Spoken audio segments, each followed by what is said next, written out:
નમસ્કાર દર્શક મિત્રો, હું છું દર્શના જોશી. તમે જોઈ રહ્યા છો લોક સામના ન્યૂઝ. તો જોઈએ આજના સમાચાર સુરતથી અમારા રિપોર્ટર નૈતિક રેશમવાળા સાથે. સુરત મહાનગરપાલિકાનું ડ્રાફ્ટ બજેટ સ્થાયી સમિતિ ચેરમેને રજૂ કર્યું. 2026-27ના ડ્રાફ્ટ બજેટમાં 708 કરોડનો વધારો કરી 11,301 કરોડનું ડ્રાફ્ટ બજેટ મંજૂર કરાયું. સુરતના ઇતિહાસમાં પ્રથમ વખત મિલકતના સામાન્ય વેરામાંથી વિધવા માતા બહેનોને સંપૂર્ણ મુક્તિ અપાઈ. BRTSમાં સિનિયર સિટીઝન માટે વિનામૂલ્યે પાસની વ્યવસ્થા ઊભી કરાશે. સ્થાનિક અર્થતંત્રને પ્રોત્સાહન મળે તે માટે હાટ મેળાનું આયોજન કરાશે.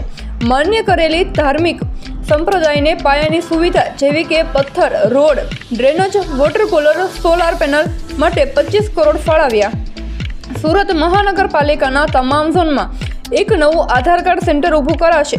મોટા વરાછા અને લિંબાયતમાં સ્વિમિંગ પુલ બનાવવાનું આયોજન અથવા મોટા વરાછા અને લિંબાયતમાં સ્વિમિંગ પુલ બનાવવાનું આયોજન અથવા ઝોનમાં મહિલાઓ માટે સ્વિમિંગ પુલ બનાવશે. લિંબાયત અને રાંદેરમાં પમ્પિંગ સ્ટેશન બનાવાશે. ટીબી મુક્ત સુરત કરવા નિઃશુલ્ક બેઝિક લેબોરેટરી તપાસ અને પોર્ટેબલ એક્સરે કરાશે. હિન્દુ મિલન મંદિર પાસે ફૂટ ઓવરબ્રિજ બનાવાશે.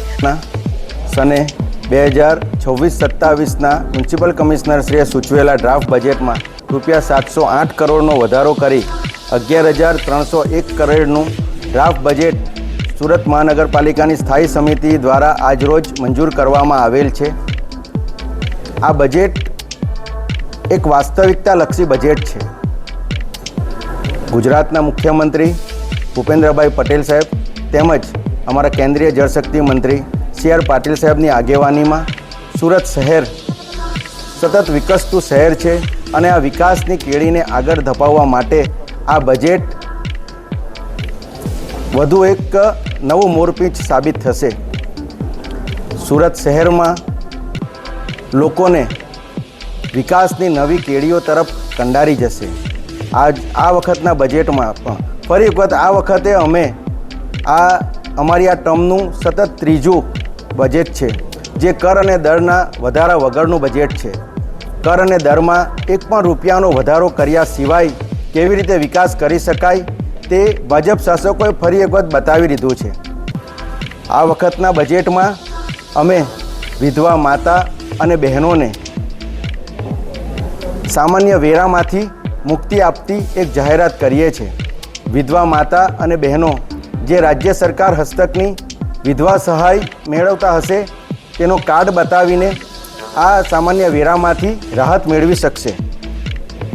વડીલો માટે આ વખતે BRTSમાં મુસાફરી સુરત મહાનગરપાલિકા દ્વારા વિનામૂલ્યે કરવામાં આવશે. કોઈ પણ વડીલ નજીકના સિવિક સેન્ટર પર જઈને એ માટેનો પાસ બનાવી શકશે અને BRTSમાં વિનામૂલ્યે મુસાફરી કરી શકશે. સુરત મહાનગરપાલિકા પહેલી વખત સુરતી હાટ બજાર બનાવવા જઈ રહ્યું છે, જે અંતર્ગત સુરત મહાનગરપાલિકાની સખી મંડળની બહેનો ઉપરાંત સ્થાનિક જે વ્યવસાયિકારીકો છે તે લોકોને આ હાટ બજાર થકી તેમને ધંધો મળી શકશે અને સુરતમાં જે આપણા લોકલ વ્યવસાયિકો છે તેને એક નવું પ્લેટફોર્મ પૂરું પાડશે. આ હાટ બજારમાં પણ વિધવા માતા અને બહેનોને વિનામૂલ્યે શોપ ઉપલબ્ધ થશે.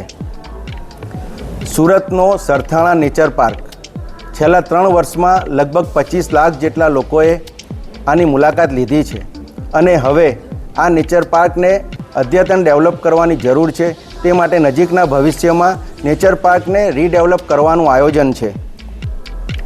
હાલમાં સુરત મહાનગરપાલિકાના તમામ ઝોનમાં તેમજ અમુક સિવિક સેન્ટરો પર આધાર સેન્ટરો ચાલુ છે, પણ તમામ 30 ઇલેક્શન વોર્ડમાં આવેલી વોર્ડ ઓફિસો પૈકી કોઈ પણ એક વોર્ડ ઓફિસમાં એટલે કે 30 વોર્ડ ઓફિસોમાં નવા આધાર કાર્ડ સેન્ટરો શરૂ કરવામાં આવશે, જેથી જનતાને દરેક દૂર જગ્યાએ જવું નહીં પડે.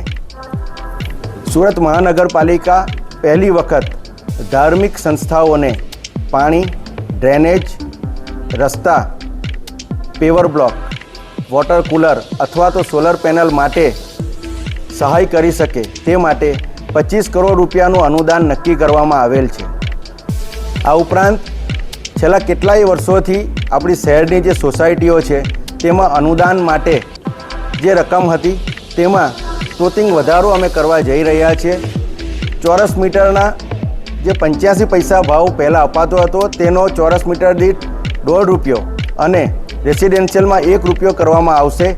આ અનુદાન થકી સોસાયટીઓ જાતે જ એમની સફાઈમાં આગળ વધી શકશે. લગભગ અંદાજે 1160 જેટલી સોસાયટીઓને આનો લાભ મળશે. નમસ્કાર. તો ફરી મળીશું એક નવા સમાચાર સાથે. ત્યાં સુધી જોતા રહો લોક સામના ન્યૂઝ.